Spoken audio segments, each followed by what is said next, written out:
आज मैं आपको ओमकारेश्वर ज्योतिर्लिंग के दर्शन कराता हूँ। हर हर महादेव। सबसे पहले आप फ्लाइट या ट्रेन से इंदौर पहुँच जाओ। फिर हम इंदौर से बस लेकर ओमकारेश्वर 3 से 4 घंटे में पहुंच जाएंगे, जो कि 80 किलोमीटर दूर है, जिसका किराया हमें 140 रुपए पड़ेगा। ओमकारेश्वर बस स्टैंड ज्योतिर्लिंग से 2 किलोमीटर है, जो कि हम ऑटो से 20 रुपए देकर पहुंच जाएंगे। मंदिर के सामने हमें धर्मशाला और होटल मिल जाएगा, जिसका किराया हमें 300 से 1000 रुपए पड़ेगा। ओमकारेश्वर ज्योतिर्लिंग नर्मदा नदी के तट पर मानधाता पर्वत पर स्थित है।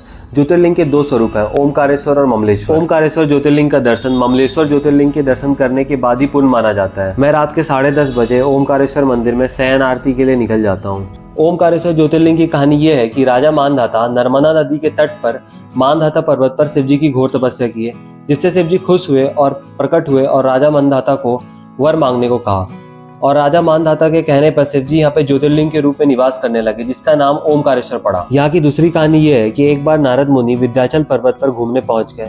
उनका बहुत आदर सम्मान से स्वागत हुआ। विंध्याचल ने कहा कि वो सर्वगुण संपन्न है, उसके पास किसी भी चीज की कमी नहीं है। नारद मुनि को उसमें अहंकार भाव नजर आया। नारद मुनि ने कहा, मेरू पर्वत तुमसे बहुत ऊंचा है, उसकी शिखर देवताओं के लोकों तक है। ये सुनकर विंध्याचल को पछतावा और दुख हुआ, और विंध्याचल ने शिव जी की कठोर तपस्या की और वर मांगा कि मुझे कार्य की सिद्धि करने वाली अभिष्ट बुद्धि प्रदान करे। उसी वक्त वहाँ पे देवतागण और ऋषिगण पहुंचे और अनुरोध किया कि ज्योतिर्लिंग 2 स्वरूप में विभक्त हो जाए, जिससे ज्योतिर्लिंग 2 स्वरूप में विभक्त हो गया।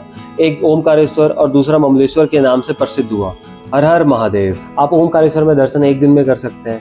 यहाँ पर ओमकारेश्वर और ममलेश्वर ज्योतिर्लिंग के दर्शन कर लें, नर्मदा नदी में नहा लें, नर्मदा नदी में बोटिंग करके कुछ पॉइंट्स देख लें, और आप चाहें तो यहाँ पर नर्मदा नदी का 7 किलोमीटर का परिक्रमा भी कर सकते हैं। आप यहाँ से महाकालेश्वर उज्जैन के दर्शन के लिए भी जा सकते हैं, जो कि ओमकारेश्वर से बस 150 किलोमीटर दूर है।